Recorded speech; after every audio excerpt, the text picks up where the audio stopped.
Throughout our 120 years, Ford has supported our nation's armed forces and honored their selfless service to our country. The Central Ohio Ford dealers are proud to continue this tradition by investing in the work of the National Veterans Memorial and Museum in Columbus. Together, we want to share the veterans' heroic stories and introduce a grateful nation to the faces behind our forces.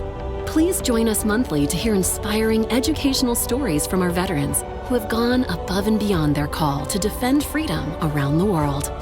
The National Veterans Memorial and Museum and your Central Ohio Ford dealers. Together, we will never forget.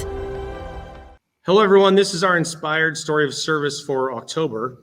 This month, we have the honor of meeting JC Glick, a retired lieutenant colonel, leadership consultant, keynote speaker, author, and one of the veterans featured in the 20-Year War photojournal, an exhibition opening up here in March at the National Veterans Memorial and Museum. JC served in the U.S. Army as an infantry officer for 20 years, primarily in special operations and special missions units with more than 11 combat tours. JC, thanks for linking up with us today. Oh, thank you for having me. I'm honored. You know, if I could share with everyone how we're going to kind of navigate this month's spotlight, we're going to do things a little differently. We're going to kind of hone in and zero in on three key transitions that JC has talked about in the 20-Year War book and in his life. That first transition is your transition from active combat deployment. As we mentioned, you had 11 combat deployments and what that was like transitioning out of that. And then your transition out of the Army and the military and becoming a veteran. And then finally, you talk a lot about your pathway to finding your tribe, and we're anxious to hear more about that today.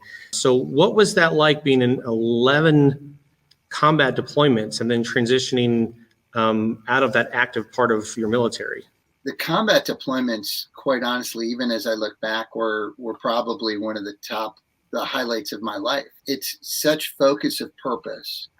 It's everything that you've trained for and you train for, and then being able to execute, and then the impact that you're able to have on your fellow warriors, on the areas where you are, and it's clear what you're going to do, right? So everything is clear, especially in combat, right?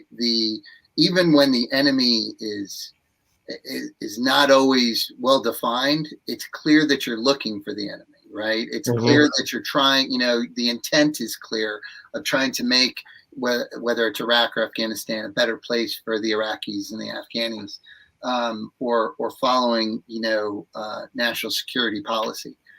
In combat, you get to decipher between interesting and important, and what's important becomes very, very clear. When you stop actively deploying, and it was the toughest transition I made out of the three that I talk about. A lot of the things that I just thought were interesting were important to a lot of other people. And I didn't think they were as important based on what I had done. And it's frustrating. And that loss of, your purpose and your impact is so clear when you're deploying, and then all of a sudden you're not deploying anymore, and you have to search maybe a little bit for your purpose. And when those things that are just interesting become important to others, so they have to be important to you, then all of a sudden you're wading through kind of the fog of non-war, and you really lose kind of that vision and that drive. Very, very difficult. And about 18 months after my last deployment is when I first struggled and really, really struggled with that transition to the point where it was the first of 4 suicide attempts.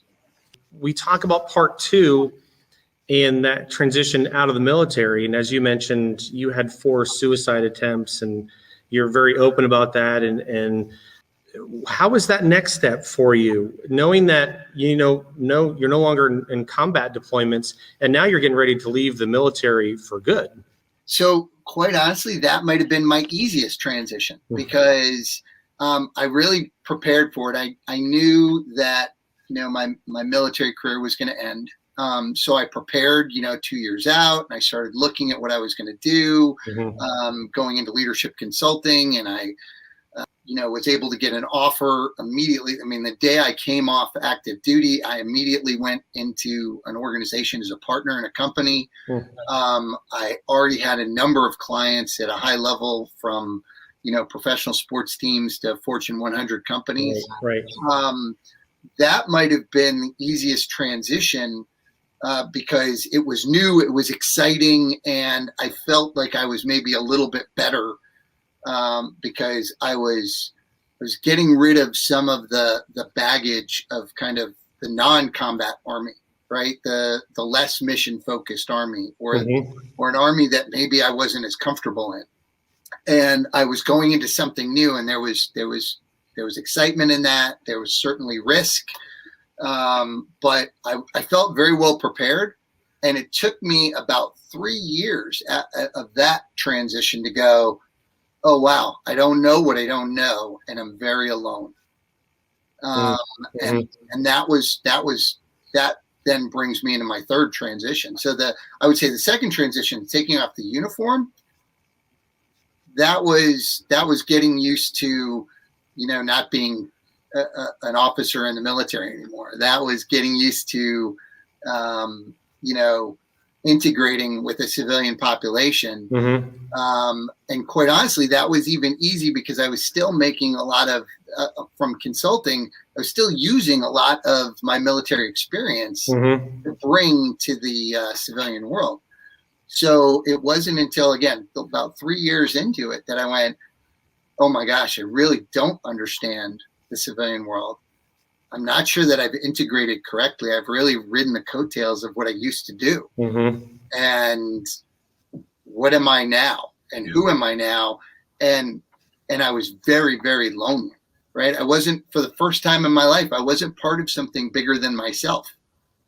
And I think, I drank a little bit of the Kool-Aid, and I was all the trappings that come with success in the civilian world, and not really realizing, I'm not really taking care of myself. I'm not really looking out for the things that I know make me a better person, even for others. And then it comes that third transition where you got to find your tribe.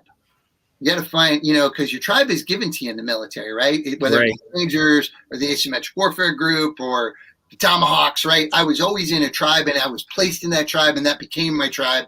And we are so good in the military of accepting, everybody who comes in, you're just one of the team, you're part of the group, and then those are your people, and you do everything with those people. And then you get out, and for a little while, everybody, and I think most people kind of like the freedom of, okay, I'm an individual now. I'm just doing my thing, and it's me and my family. But you realize, oh my gosh, I need that tribe. So then comes okay, how do I pick my tribe? Because your tribe may not be where you work. Your tribe may not be the people that you work with, or the people that you see in the gym, or all of a sudden you're developing your tribe in people that you want to bring into your life. And it's different because in the military, we're very trusting. Like, you come in and it's like, yeah, you're one of us. You got to be a little bit more thoughtful in the civilian world, and be more discerning on, okay, this is somebody who I really want to bring into my life. And this is somebody who's nice, but they're not really in my tribe. And that's not a bad thing, because maybe you wouldn't fit in their tribe either. Right. You also talk about these pathways of success and these 4 things that you've discovered. So one of them is, find a mentor coach, a civilian, then find someone who's younger than you, and then find a new team, which you kind of alluded to a little bit, and then staying fit. Talk about those, if you can, those 4 steps, and a little more in depth, because it's a great creed to kind of follow that you're living out now. Yeah, and it took me a while to figure it out. So one is, you've got to have these mentors that are civilians that never had anything to do with the military, right? So like, I have a great mentor in Mike Maroney, who's the CEO of Workforce, and he is amazing, right? And even though we're close in age, he has accomplished so much, and he understands the civilian world in ways that I don't. and I need to talk to him. And he doesn't have a preconceived idea of military, right? He accepts me for who I am and who he sees, and understands, okay, he knows about leadership, but I'm not sure always how to apply it correctly in the civilian world. Because certain things that are acceptable, for example, and I'm not talking being draconian, I'm talking about something that in the military, we wouldn't even think twice about talking to somebody about their personal life and how things were going at home, and how, like, you got to be careful with that in the civilian world. So having somebody who helps navigate that is really, really important. Then there's this idea of, you know, a mentor who's younger than you. And what we forget in the military is we consistently have younger people who are pushing us physically and mentally every single day. They've got new ideas, and they're pushing their new ideas, which is forcing us to change. I've got a great younger mentor named D Street, who he came out of the Air Force, and he's passionate and he's energetic, and he knows everything that's going on. He's just got out of his 20s, and he brings fire to me, right? He inspires me in his thought process, and he tells me kind of what's going on in the world, and challenged me on some things that, quite honestly, I have some antiquated thinking about, and forces me to go, ooh, maybe I need to think more about this. And I think that's so important, because I think the older we get, the more set in our ways we are, because we're constantly reinforced with people who are our age, who are telling us that what we think is right. And both of those relationships are very symbiotic, because mentorship isn't just one person growing, it's both of you growing together from your experiences. Right. Then it's this idea of finding your tribe, right? Finding who are your people. And in some cases, it's an organization like Merging Vets and Players, where you can get professional athletes and combat veterans together, and there's an absolute tie there. There's an absolute connection there. And some of those people are my friends, right? So some of those people I communicate with, and some of them are former veterans, and a lot of them are former professional athletes, and we check in on each other. It's about finding your people, but having people, and it's those people that you had in the military. And this is a key point. The people that we had in the military, if we called them at 2:00 in the morning and said, I need you, they were going to be there. Well, you got to find those same kind of people, and they exist in the rest of the world. You just got to find them, and they're a little bit harder to find. And then the last thing that I talk about is, and I think this is really important, we spend, whatever your career was, whether it was 4 years or 20 years or 30 years, part of our everyday is physical fitness. And in the last 6 years, we've learned more about the human brain than we've ever known before. And we know the positive impact that physical fitness has on the human brain. So it's not just about staying healthy because our cardiovascular health matters, but we also know that, it makes you more productive. It helps your neuroplasticity. It helps you regulate emotion better. It helps you integrate with the rest of the world a little bit better, because you think clearly. Right. So I'm not saying you have to go out and do 20-mile road marches anymore, but you do have to do something. You got to be active every day, where you're getting out and you're feeling that physical fitness, because it is part of who you are. So, and again, we know a little bit about JC, that you are an author, and you've had some great books come out recently: A Light in the Darkness, Leadership Development for the Unknown, and then Meditations of an Army Ranger Warrior, Philosophy for Everyone, that came out in 2019. I do want to talk real quick as we get close to wrapping up about this. We talked before we started recording about this tweet that you sent out about a month ago or so. And, we've been talking a lot in the last 6 weeks about your service matters and ending the 20-year war and what that means to not just the veteran community, but just to everyone, because it does affect everyone. And I want to read this tweet and just get your reaction to it. When you wrote this back in September, you said, "We cannot measure a veteran's worth by the outcome of the conflict. We measure them by the quality of their character and ability in combat, their strength and resiliency in transition, and their vision and leadership for the future." What did you hope people would say about it or react to it? One is we as a veteran community have to separate what we did from political outcomes. They're completely separate and need to remain separate. A politician's outcome is going to be different than a military outcome. And to think that it didn't matter because the outcome that a politician comes up with is less than optimal, you can't measure your value by that. Your value is what you did while you were there. The second piece is, okay, you've done that. Now, continue to be resilient, continue to be thoughtful as you transition out. And then as you look toward the future, we have a 20-year war with all these incredible veterans who are no better nor worse than anybody else, but bring a certain value in leadership and vision that we have to bring to the rest of the community. So a lot of times what I was saying there was, veterans, I want you to go out and lead. We have the ability to make the world around us better. And we know so much stuff from our time in service, right? We certainly saw warriors before we saw gender or race or ethnicity or religion. We saw you in uniform and you were part of something bigger than yourself, a mission. We can bring that to the rest of the country, and we can help make our country better. And that was to the veteran community, but to the American population, I think there's certainly a value that they have in us, right? They thank us for our service, but I think that sometimes they pigeonhole us and they're not really sure where we fit, right? They have this perspective of who we are as opposed to who we could be.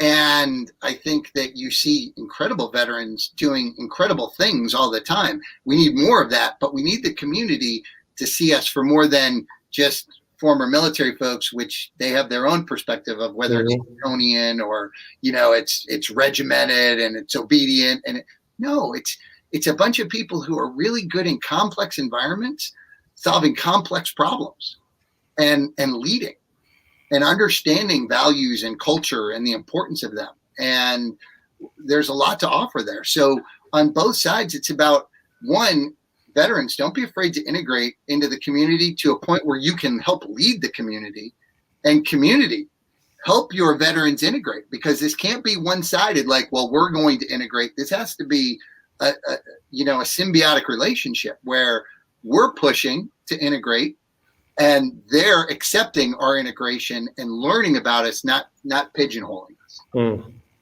As we wrap up, you're a great example of doing so much more or even more than you did in service as a veteran than when you were even deployed 11 times in active combat, which was just as crucial and important to what you were doing. But I think what you're doing now is it can mirror that. And like I said, folks, he's got some great books that we're going to highlight for you. JC, as we know, has become a fast friend of the NVMM here. And he's featured in the 20-Year War book, which we've talked about will be an exhibition here in the spring next year.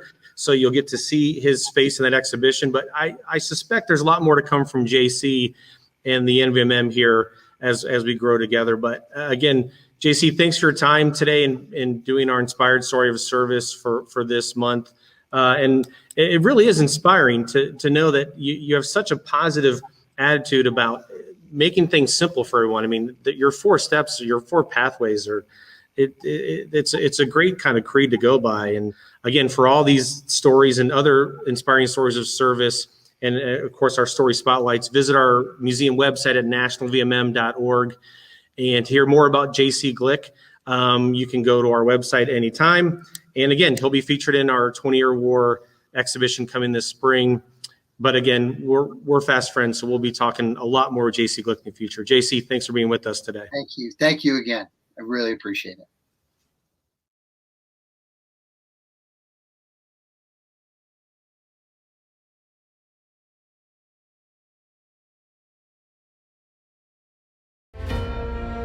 Throughout our 120 years, Ford has supported our nation's armed forces and honored their selfless service to our country. The Central Ohio Ford dealers are proud to continue this tradition by investing in the work of the National Veterans Memorial and Museum in Columbus. Together, we want to share the veterans' heroic stories and introduce a grateful nation to the faces behind our forces. Please join us monthly to hear inspiring educational stories from our veterans who have gone above and beyond their call to defend freedom around the world. The National Veterans Memorial and Museum and your Central Ohio Ford dealers. Together, we will never forget.